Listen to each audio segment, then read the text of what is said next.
अरे तुम्हारा बाप होगा जुमलाबाज। बात अरे भक्तू ये किसे जुमलाबाज कह रहा है? अरे देख रहे हो भैया क्या बोल रहा है, ये बोल रहा है हमारा बाप जुमलाबाज। हम भी बोल दिए तुम्हारा जो खटाखट वाला है ना वो है जुमलाबाज, बात करता है। अरे भक्तू तू क्यों पैदा हुआ पता नहीं, लेकिन हैप्पी बर्थडे बेटा तुझे। अरे थैंक यू भैया, धन्यवाद। अरे थैंक यू की कोई बात नहीं, तुझे देने के लिए मेरे पास कोई गिफ्ट नहीं अरे है। तो आप काहे दिल छोटा करते हैं भैया, कोनो कुछ नहीं दिया, ऐसे ही पड़े हैं। बताइए काहे बुलाए थे, बताइए। अरे भक्तू ये मैं क्या सुन रहा हूँ, वन नेशन वन इलेक्शन, क्या चल रहा है ये, क्या बोलती तू? देखिए भैया हमारा बस अगर चले ना तो ये जो वन नेशन वन इलेक्शन है ना, इसको छोड़ के वन नेशन नो इलेक्शन कर दे। एक देश कोई चुनाव नहीं, मालूम हो जैसे चाइना में चलता है नहीं, वैसे भी तो हर चीज तो चाइना का इस्तेमाल कर ही रहे हैं हम। मेक इन इंडिया का खाली एक ठोक जुमला ही था, उसका जो शेर का जो लोगो है ना वो भी चाइना डिजाइन करके दिया। जब सभी चीज हम चाइना का इस्तेमाल कर रहे हैं तो चाइना का ये परंपरा हम काहे इस्तेमाल नहीं कर रहे हैं, बताइए। हमारा बस चले ना तो ये वन नेशन नो इलेक्शन कर दे, एक देश कोई चुनाव नहीं, ना रहेगा चुनाव ना मांगेगा तुम विकास, समझ रहा है बात को। हमारा बस चले तो हम ये कर दे, लेकिन हमारा बस नहीं चलता ना भैया, हमारा जीप चलता है, जीप। क्या बोलेंगे बताइए। अरे जब देश में हजारों समस्याएं हैं, महंगाई, गरीबी, भूखमरी, बेरोजगारी और भी कई बड़ी बड़ी समस्याएं हैं, इन सब समस्याओं को छोड़कर साहब का ध्यान सिर्फ चुनाव पर ही क्यों रहता है? बता बता मुझे बता। देखिए भैया हर साल जब चुनाव होता है ना तो हर साल नेता लोग को झूठ बोलना पड़ता है, हर साल नेता लोग को झूठ बोलना पड़ता है, लोगों को नया नया तरीके से काटना पड़ता है, बेवकूफ बनाना पड़ता है, मालूम है।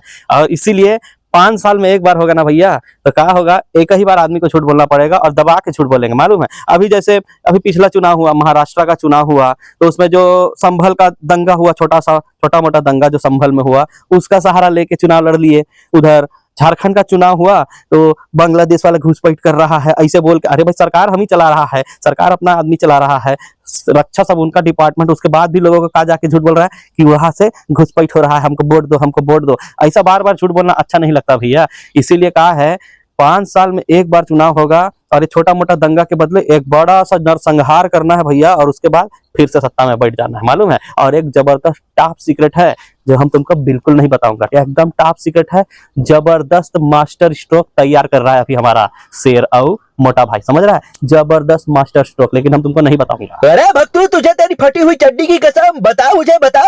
नहीं बताऊंगा। अरे तुझे तेरे फटे हुए पायजामे की कसम, बता बता जल्दी बता। अरे ऐसा क्या टॉप सीक्रेट है जो तू मुझे नहीं बता पा रहा है? शर्मा मत, बता बता बता जल्दी बता। एकदम टॉप सीक्रेट है, किसी से कहना मत। अरे आलू और कांदे की कसम मैं किसी से नहीं कहूंगा। क्या है, हमारे पास मुद्दा हो चुका है खत्म, समझ रहा है। जो वोट मांगता था ना वो मुद्दा हो चुका है खत्म। मंदिर पहले मुद्दा था, मंदिर बन गया, मुद्दा खत्म। ऊपर से वहां के लोग हमको लात मार के भगा दिया, ठीक है। 370 मुद्दा था, बहुत फायदा हुआ हमको 370वां में, मालूम है। लेकिन अब वहां भी लिबरांडू का सरकार बन गया, वहां का लोग भी हमको भगा दिया, तो वो मुद्दा भी खत्म।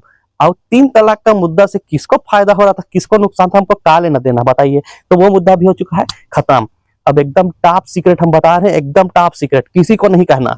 हम बता रहे हैं बांग्लादेश के सहारे ना हम अब सरकार बनाने जा रहा हूँ। वन नेशन वन इलेक्शन होगा ना तो बांग्लादेश के सहारे हमारा शेर अब सरकार बनाएगा। अरे ये क्या बकवास कर रहा है, बांग्लादेश के सहारे कैसे सरकार बनाएगा तेरा दुग्गल? तुमको एकदम अंदर का बात बता रहा हूँ, किसी से कहना मत। बांग्लादेश में जो तख्ता पलट हुआ है ना वो हमारे दुग्गल साहब करवाए। अरे भक्तू तू ये क्या फेंक रहा है? हमको पता था तुम विश्वास नहीं करेगा, लेकिन लोग इसको अफवाह भले बोल रहा है, लेकिन हम तुमको बता रहा हूँ, समझ रहा है। जो तख्ता पलट करके वहां का हसीना को यहाँ बिठा के VIP ट्रीटमेंट दे रहे हैं ना, ये सब दुग्गल साहब का काम है। और वहां जो नवा सरकार बना है ना वो पंचर वाला लोग का, उसको पैसा अलग दे रहा है हमारा साहब। अरे भक्तू ऐसे सब करने से साहब को क्या फायदा होगा? क्या होगा? अरे अब तुम देखो, ये वन नेशन वन इलेक्शन के आते तक वहां हमारा जो भाई लोग है ना, हमारा भाई लोग, उस पर वहां का लोग अत्याचार करेगा। काहे? हसीना को यहाँ बैठा के रखा है, वो लोग वहां टेंशन में बैठा है, और वहां का सरकार अलग पैसा देगा उन लोग को मार काट करने के लिए, तो हमारे लोगों को वहां पे मार मार के अत्याचार किया जाएगा। उसके बाद साहब का IT सेल, गोदी मीडिया और हम जैसा अंधभक्त, सारी देशभक्त लोग ना आग में घी डालने का काम करूंगा रे बाबा। उसके बाद जैसे ही वन नेशन वन इलेक्शन आता रहेगा ना, हम यहाँ पर ये पंचर वाले लोग को कूटना शुरू कर दूंगा। तब बात आएगा जब हमारा लोग, हमारा धर्म का लोग वहां सुरक्षित नहीं है तो वो पंचर वाला धर्म का लोग यहाँ सुरक्षित नहीं है, समझ रहा है। और ऐसे कर करके उन धर्म वालों के खिलाफ लोगों के मन में इतना जहर डालूंगा, इतना नफरत पैदा कर डालूंगा ना कि सोचो जब दंगा फसाद होगा, नफरत चरम पे होगा, तो फायदा किसको होगा? अरे दुग्गल साहब और उनकी पार्टी को। और नुकसान किसको होगा? अरे भक्तू नुकसान तो तुझे ही होगा। हमको काहे नुकसान होगा? अरे भक्तू, राहत इंदौरी साहब का शेर तुझे याद नहीं? अरे लगेगी याद तो आएंगे घर कई सदमे, यहाँ पे सिर्फ हमारा मकान थोड़ी है। और तूने कलम वाली बाई वाली फिल्म नहीं देखी क्या? अरे हिंदू का खून मुसलमान का खून सब एक है रे। अरे बनाने वाले ने कोई फर्क नहीं किया तो तू कौन होता है फर्क करने वाला? अरे अगर तू खुद सोच भक्तू, अमर, अकबर और एंथोनी ये तीनों तेरे पड़ोसी है और तीनों तेरे दुश्मन है, तो तू खुद सोच इनके घर में अगर किसी की मौत हो जाती है तो तू अपने घर में खुशी नहीं मनाएगा। अगर तू खुशी मनाता है इसके बाद भी तो यकीन मान तू इंसान नहीं, तू हैवान है। अरे हैवान नहीं, तू कीड़ा है कीड़ा। और इतना ही वन नेशन वन इलेक्शन की खुजली अंदर है। और अगर एक बाप की तू औलाद है तो ईवीएम को छोड़, बैलेट पेपर में चुनाव करा के दिखा। आ गया ना लिब्रांडू अपने औकात में। अरे ईवीएम है तब मुमकिन है, ईवीएम है तब 500 पार है, ईवीएम है तो बेरोजगारी, महंगाई, भ्रष्टाचार, नारी हत्या, बलात्कार सबके बावजूद प्रचंड बहुमत की सरकार मुमकिन है। समझ रहा है? ये सब होने के बाद भी तुम कुछ नहीं कर पाएगा। समझ रहा है? आज दिल्ली के बाहर किसान बैठा है, तुम क्या किया रे? कुछ किया? आज मणिपुर में आदमी आदमी को मार रहा, हत्या, बलात्कार, लूट, दुनियादारी सब हो रहा है। तुम कुछ कर रहा है रे? तुम कुछ नहीं कर पाएगा क्योंकि तुम्हारे हड्डी में पानी भरा हुआ है। समझ रहा है? पहले तुम मुगलों का गुलामी किया, उसके बाद राजा महाराजाओं का गुलामी किया, उसके बाद 200 साल से ज्यादा अंग्रेजों का गुलामी किया, और अब अंग्रेजों का तलवा चाटने वालों का गुलामी कर रहा है। समझ रहा है? अब तुम कुछ नहीं कर सकता रे।